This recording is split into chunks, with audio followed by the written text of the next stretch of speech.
ندیم رضا کا سلام۔ بات ہے پاکستان کی سیاست کی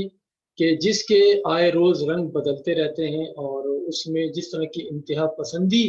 پھیلتی جا رہی ہے، فروغ پا رہی ہے، اس کی ایک اور یعنی کہ انتہا پسندی کی مثال کراچی میں ہمیں دکھائی دیتی ہے۔ جو ایک چھوٹا سا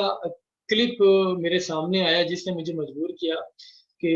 ویلاگ کیا جائے، کہ کافی ٹائم سے میں نہیں کر رہا تھا، لیکن جب میں نے بار بار 3 سے 4 دفعہ کم از کم وہ چھوٹا سا ایک کلپ سنا غور سے، تو وہ ایک کلپ ہے وزیر اعلیٰ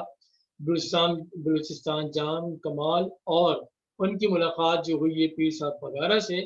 کراچی میں۔ اس ملاقات کا چھوٹا سا کلپ انہوں نے ریلیز کیا ہے وہ، لیکن وہ کسی نے سنا نہیں ہوگا، تو اچانک جب میں سنا ہوں تو میں حیرت انگیز ہو گیا۔ لیکن اس میں حیرت کی بات ہے نہیں، کیونکہ سیاست ہماری پاکستان کی کچھ اسی طرح سے ہے کہ ہر سیاستدان وہ اپنے آپ کو پارسا قرار دیتا ہے اور دوسرے کو کہتا ہے کہ وہی گنہگار ہے، وہی ووٹ بیچتا بھی ہے، وہی ووٹ خریدتا بھی ہے، اور یہ خود صاحب کچھ نہیں کرتے۔ تو بہرحال جو وزیر اعلیٰ بلوچستان جام کمال نے جس طرح سے یعنی نسل پرستی کا مظاہرہ کیا، میں اس کو نسل پرستی ہی سے تشبیہ دوں گا، کیونکہ انہوں نے تفریق واضح کی ہے شہری اور دیہی علاقوں کی۔ ان کا کہنا ہے، جو ملاقات میں انہوں نے کہا کہ پیر صاحب پگارا بیٹھے تھے، دیگر بھی رہنما موجود تھے، اس ملاقات میں وہ کہے جا رہے ہیں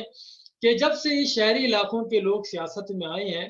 یہ شارٹ کٹ کے چکر میں رہتے ہیں، یہ بہت جلد آگے نکلنا چاہتے ہیں، تو ان کی کوئی اقدار نہیں ہے، روایات نہیں ہے، اور یہی وجہ ہے کہ سیاست بدنام ہو رہی ہے، بقول ان کے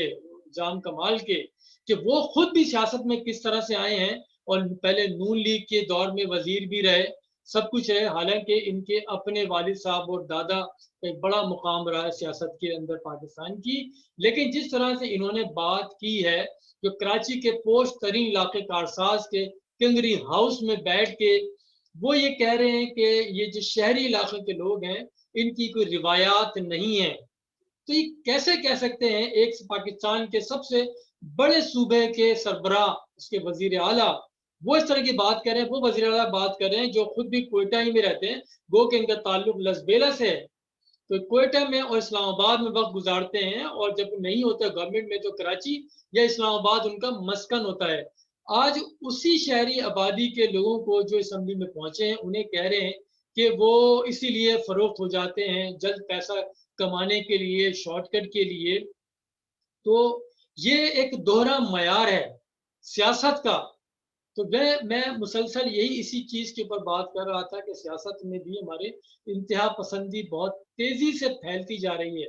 اور یہ جس طرح کا وزیر اعلیٰ نے اظہار کیا ہے اپنے احساسات اور جذبات کا، شہری علاقوں کے لوگوں سے جس طرح سے انہوں نے نفرت کا اظہار کیا ہے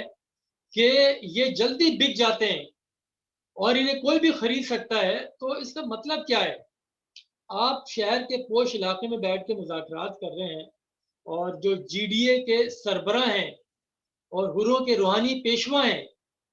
ان کے سامنے ایسی بات کر رہے ہیں، لیکن بہت ہی قابل احترام ہے پیر پگارا صاحب، انہیں بھی چاہیے تھا کہ اس امر کی جو وزیر اعلیٰ جام کمال کہہ رہے تھے، جو سینٹ چیئرمین کے انتخاب کے سلسلے میں ملاقات کرنے کے لیے آئے تھے، یہ انتخابی کیمپین پہ چل رہے ہیں، تو اس کی کم سے کم وہ اس طرح منع تو کرنا چاہیے تھا۔ ایسا نہیں ہے، شہری ہی صرف بکاؤ مال نہیں ہے، یہ بھی بتانا ہوگا کہ بلوچستان کی اسمبلی میں ووٹ کیسے بکتے ہیں، آپ کی بھی پارٹی کس طرح سے مارز وجود میں آئی ہے، اور وزیر اعلیٰ کیسے بنے ہیں یہ بھی لوگوں کو بتانا چاہیے، انہیں کس طرح سے خریدا اور بیچا گیا۔ تو بات یہ ہے کہ ہمیں جو کہنا چاہ رہے ہیں پہلے اس کو موازنہ کر لیں کہ کیا کہنا چاہ رہے ہیں، اور یہ جس طرح آج بات کی ہے یہ بات رکنے والی میرے خیال میں نہیں ہے،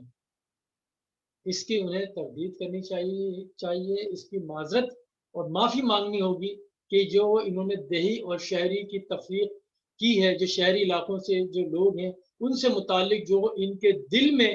نفرت ہے، جو بھڑاس ہے، کینہ ہے، وہ جس طرح سے وہ اگلے ہیں، یہ قابل معافی جرم نہیں ہے۔